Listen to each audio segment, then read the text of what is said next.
Assalamualaikum warahmatullahi wabarakatuh. Selamat pagi anak-anakku sekalian, kelas 8 yang Bu Isa sayangi, yang Bu Isa banggakan. Alhamdulillah hari ini kita bertemu lagi dengan pembelajaran pendidikan agama Islam dan budi pekerti. Bagaimana anak-anakku sekalian kabar kalian hari ini? Semoga kalian tetap diberikan kesehatan oleh Allah, masih diberikan semangat belajar, dan tak lupa ibadah sholat 5 waktu, jangan sampai dilupakan, jangan sampai dilalaikan ya anak-anak.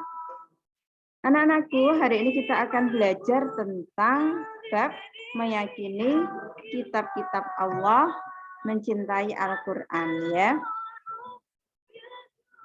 Sebelum kita belajar mengenai materi hari ini, kita awali dengan membaca basmalah terlebih dahulu. Bismillahirrahmanirrahim. Selanjutnya kita akan mempelajari, saya ulangi lagi, yaitu bab tentang meyakini kitab-kitab Allah, mencintai Al-Quran.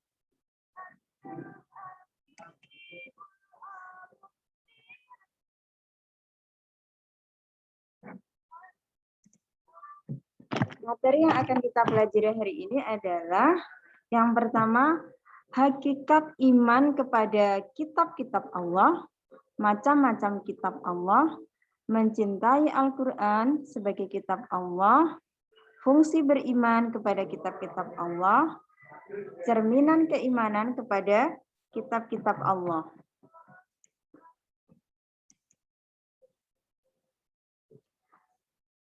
Hakikat iman kepada kitab-kitab Allah Subhanahu wa Ta'ala. Secara bahasa, kitab berarti tulisan, buku, atau ketetapan. Iman terhadap kitab Allah berarti percaya dan yakin dengan sepenuh hati bahwa Allah telah menurunkan kitab-kitabnya. Nah, di sini ada sebuah dalil ya mengenai kitab-kitab Allah, yaitu Al-Quran surat An-Nisa ayat 136. Bisa kalian simak anak-anak sekalian ya. Bismillahirrahmanirrahim. Wa'budullaha wa la tusyriku bihi syai'a wa bil walidaini ihsanan wa bidzil qurba wal yatama wal masakin wal jari bil qurba wal jaril junubi was sahibi bil jambi wa ibnis sabili wa ma malakat aymanukum innallaha la yuhibbu man kana mukhtalan fakhura. Artinya, dan sembahlah Allah dan janganlah kamu mempersekutukannya dengan sesuatu apapun. Dan berbuat baiklah kepada kedua orang tua, karib kerabat, anak-anak yatim, orang-orang miskin, tetangga dekat, dan tetangga jauh, teman sejawat, ibnu sabil, dan hamba sahaya yang kamu miliki. Sungguh, Allah tidak menyukai orang yang sombong dan membanggakan diri. Itu tadi Al-Quran surat An-Nisa ayat 136, bisa kalian baca, diulangi sekali lagi sehingga kalian bisa bertambah apa? Ya, pahala kalian dalam baca Al-Quran.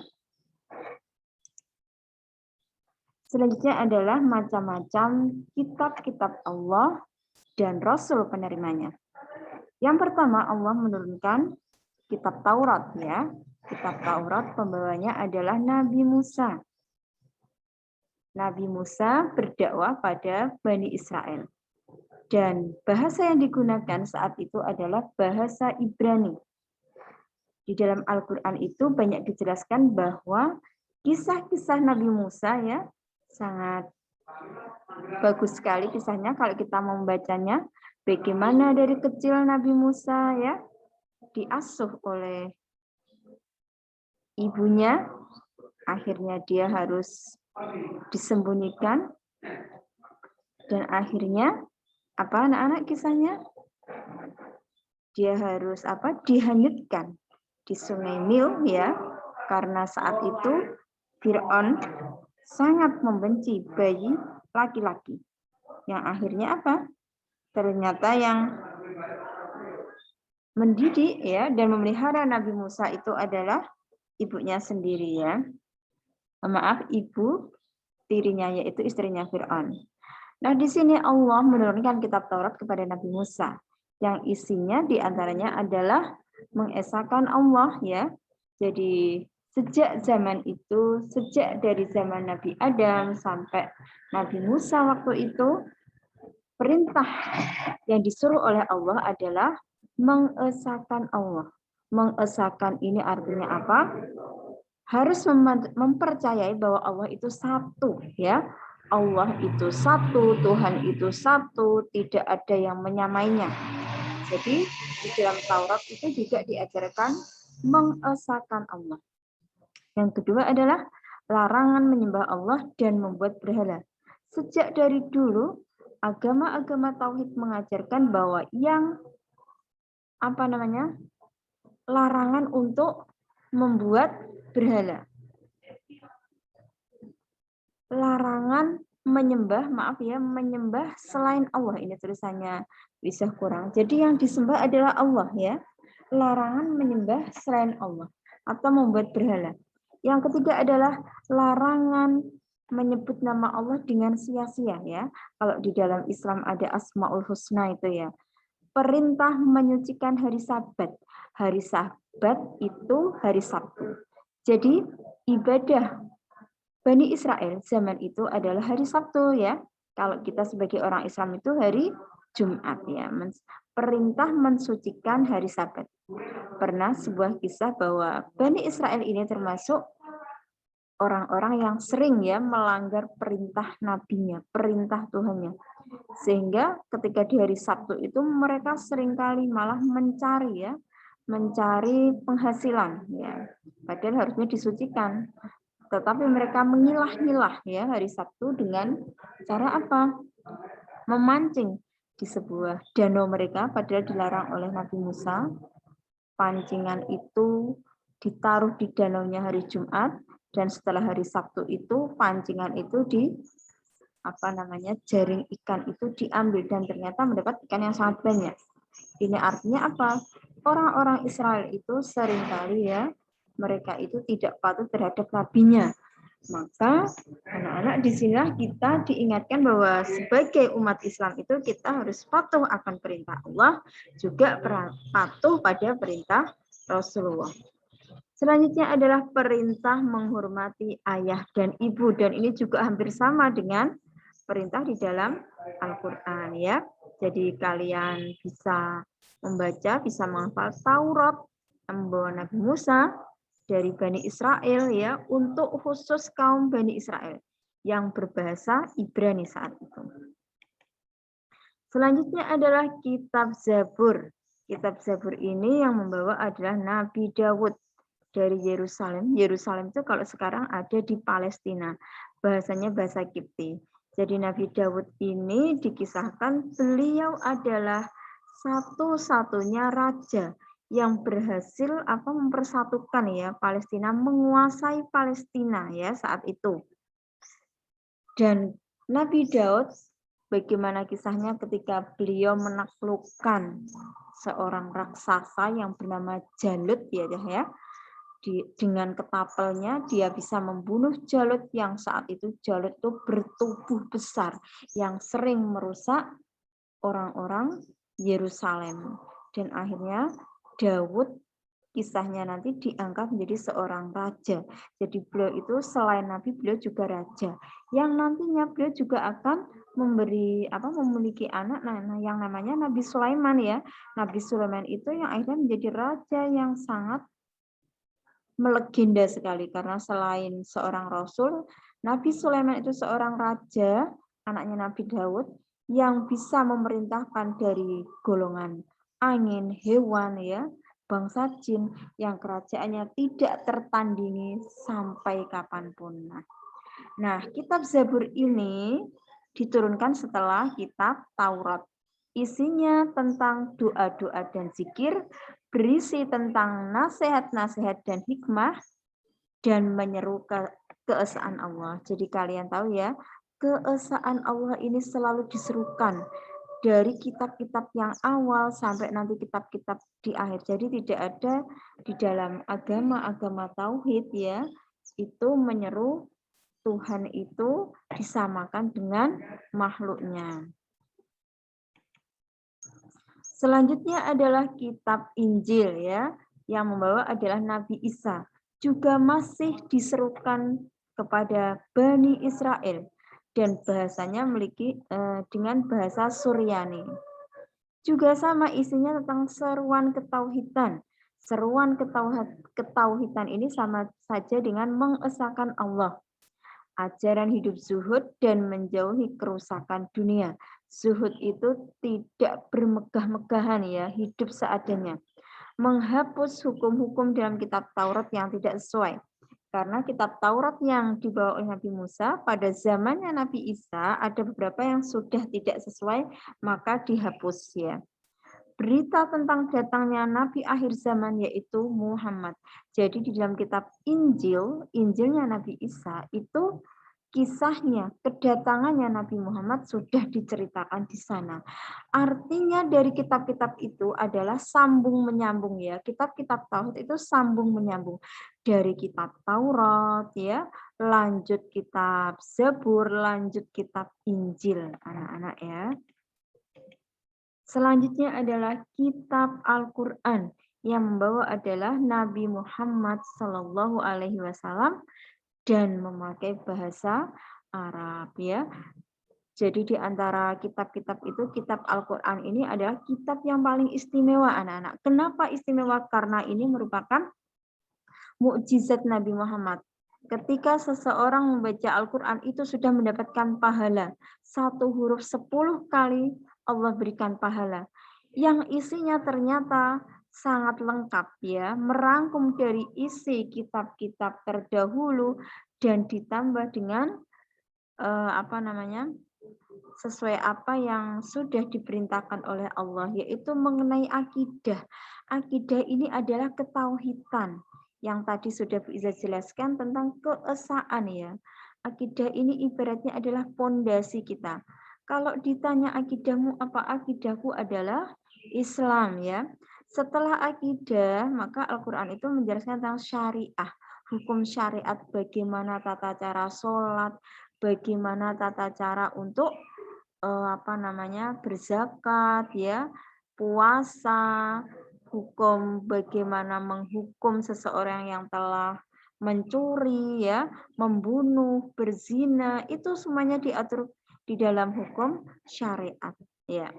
Ketika seseorang itu melaksanakan syariat maka dia berhak mendapatkan surga. Tetapi ketika seseorang yang mengaku Islam dia tidak menjalankan syariat maka dia juga akan mendapatkan neraka. Maka kita sudah punya kewajiban ketika sudah balik anak-anak ya, kalian harus melaksanakan syariat Islam. Selanjutnya adalah muamalah. Muamalah itu adalah hubungan dengan sesama manusia, sesama orang ya, meskipun lain agama tetapi Islam mengatur dengan sangat baik. Kita tidak boleh menghina sesama umat muslim maupun non-muslim. Kita harus saling menghormati. Bagaimana bermuamalah, berjual beli, bekerja sama dengan mereka itu sudah diatur di dalam Islam. Terus mengenai akhlak, bagaimana budi pekerti terhadap orang yang lebih tua, terhadap orang yang lebih muda atau dengan sesama muslim atau non-muslim. Terus mengenai tarikh itu adalah kisah-kisah ya, kisah-kisah orang-orang zaman terdahulu itu dijelaskan di dalam Al-Quran, kisah-kisah Nabi Adam sampai yang jumlahnya 25 rasul ya, itu dijelaskan di dalam Al-Quran, yang nantinya setelah Al-Quran maka juga dijelaskan di dalam hadis ya. Terus akhirnya ulama-ulama membuat kitab-kitab yang harusnya kita sebagai umat Islam itu harus banyak belajar ya, tentang bagaimana kisah umat terdahulu, kenapa mendapatkan azab dari Allah, sehingga kita sebagai umat saat ini tidak mengulanginya lagi. Selanjutnya adalah janji dan ancaman. Ada janji-janji Allah buat mereka yang beramal banyak, maka Allah memberikan surga. Dan ancaman buat orang-orang yang tidak patuh terhadap Tuhannya ya. Itu anak-anak, sehingga kitab Al-Quran ini bisa dikatakan kitab yang sangat lengkap, yang sempurna ya. Maka kita harus bersyukur sekali karena kita dilahirkan oleh ibu kita, ditakdirkan oleh Allah menjadi umat akhir zaman yang bisa merasakan bagaimana kesempurnaan Al-Quran ya.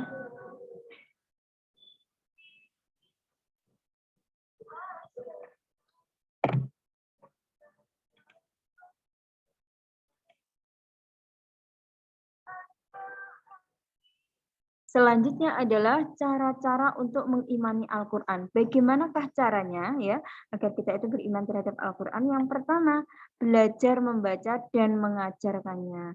Maka anak-anak, sebenarnya seorang yang mengaku Muslim itu wajib ya bisa membaca Al-Quran. Besok ketika di akhirat kita akan ditanyai oleh Allah ya. Kau habiskan untuk apa ya? Kau habiskan untuk apa umurmu? Apakah kamu ketika di dunia itu sudah pernah belajar membaca Al-Quran? Maka Bu Iza sering ya ketika dalam pelajaran itu saya suruh untuk apa? Membaca Al-Quran. Agar kalian bisa berlomba-lomba untuk belajar membaca Al-Quran. Sekarang ini sudah banyak di musola-musola. Kalau kalian mau ya, kalau kalian masih menginginkan sebagai seorang muslim yang baik, maka harus bisa membaca Al-Quran. Setelah membaca, maka selanjutnya adalah rajin ya, rajin. Setelah belajar maka kalian harus rajin. Paling tidak satu hari itu satu ayat anak-anak ya. Jangan biarkan Al-Quran itu tidak kalian baca ya. Sudah bisa membaca kok tidak mau rugi. Karena Al-Quran ini besok yang akan mensyafaati diri kita di mana? Di yaumil akhir. Dan di mana? Di alam kubur. Betapa banyak sekarang ini ya pandemi orang-orang yang meninggal. Maka ketika orang meninggal itu dengan membawa apa? Amal yang husnul khotimah, rajin membaca Al-Qur'an, maka dia akan ditemani oleh Al-Qur'annya di mana? Di alam kubur ya, yang akan menjelma menjadi seseorang yang tampan, yang cantik, yang akan menemani dia sampai hari kiamat datang. Terus yang ketiga adalah memahami ajaran-ajaran yang terkandung di dalamnya. Ajaran Al-Quran tadi yang sedikit sudah dijelaskan oleh Bu Iza banyak sekali ya. Yang mana besok kita akan ditanyai di hari kiamat. Sudahkah engkau mengamalkannya? Kalau kita bilang saya tidak tahu ya Allah, maka kamu akan tetap dihukum. Karena apa? Sekarang ini banyak sekali sumber-sumber yang bisa kita pelajari. Minimal ada YouTube ya. Minimal ada madrasah ya, ada masjid, musola yang banyak mengajarkan tentang Al-Quran. Setelah memahami maka kita wajib mengamalkannya. Di antaranya paling tidak adalah 5 hal di dalam Islam, yaitu kamu harus melaksanakan sholat, puasa, zakat, belum lagi untuk anak perempuan ya. Sebagai perempuan harus menutup aurat, sebagai anak laki-laki harus menjadi seorang pemimpin yang adil, dan masih banyak lagi anak-anak. Maka memang kewajiban kita itu ya mengimani dengan cara tadi, mengamalkan dengan baik ya.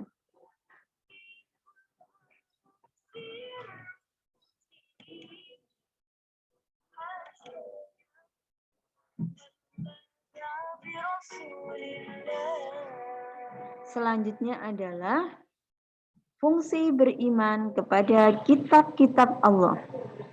Ya. Yang pertama adalah memperoleh petunjuk hidup yang baik dan benar serta diridhoi oleh Allah.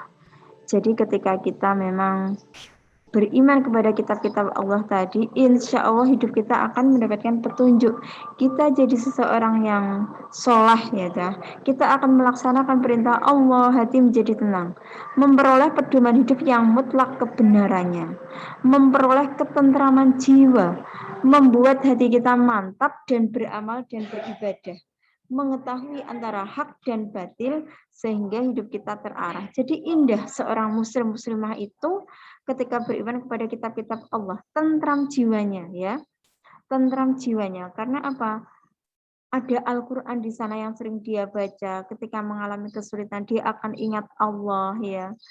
akan ada amal-amal yang sangat indah, akan ada ibadah-ibadah yang sering dia lakukan secara istiqomah, yang mana jiwanya mantap, hatinya mantap, dia akan berujar dalam hatinya, besok amal-amal inilah yang akan menemani aku di saat aku sudah mati, di saat Allah membangkitkan aku ketika di yaumil akhir nanti.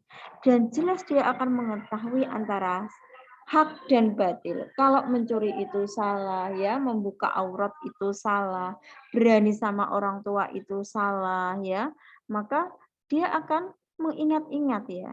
Kalau ada salahnya banyak, maka dia akan mohon ampun dan taubatan nasuha, ya Cahya. Maka memang banyak hal yang memang harus kita lakukan, ya, sehingga petunjuk Allah itu tetap ada pada diri kita.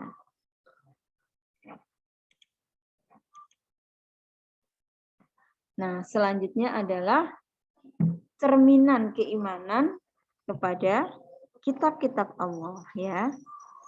Meyakini bahwa sebelum Al-Qur'an Allah menurunkan kitab-kitab kepada Rasul. Yakin apa tidak? Bahwa dulunya ada kitab Injil, ada kitab Zabur, ada kitab Taurat, dan itu memang sudah diserahkan oleh Allah kepada rasul-rasul pilihannya, ya. Ada Nabi Musa, Nabi Isa, Nabi Dawud yang kisah-kisahnya ada di dalam Al-Qur'an.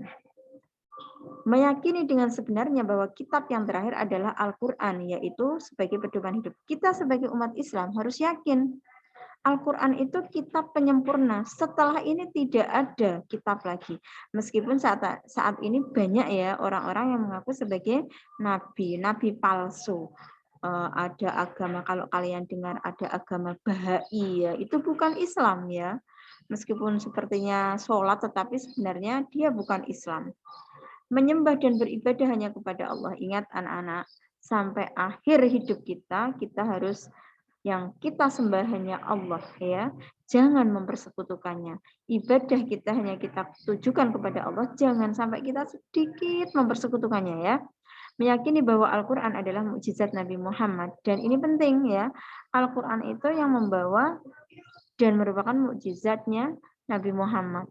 Kitab-kitab terdahulu tidak universal, ya.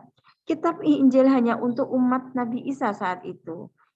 Kitab Taurat, Zabur, melainkan Al-Quran, ya. Kalau Al-Quran ini universal untuk seluruh alam, bahkan untuk bangsa jin, ya.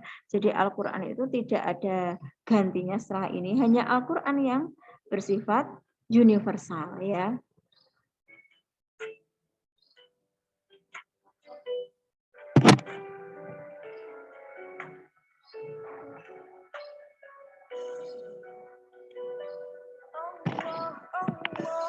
Anak-anak, itu dulu yang Bu Iza sampaikan, ya. Hari ini kita sudah belajar banyak tentang keimanan kita terhadap kitab-kitab Allah. Bu Iza berharap kalian bisa mendengarkan, memahami, dan akhirnya bisa kalian laksanakan apa perintah Allah itu yang terpenting, ya. Untuk materi kali ini saya cukupkan, kurang dan selebihnya saya mohon maaf. Dan jangan lupa setelah ini ada tugas, ya. Tolong tugasnya dikerjakan dengan baik. Terus jangan lupa nama, nomor absen, dan kelas itu selalu kalian ketik di WA agar saya mudah untuk mengoreksi. Assalamualaikum warahmatullahi wabarakatuh.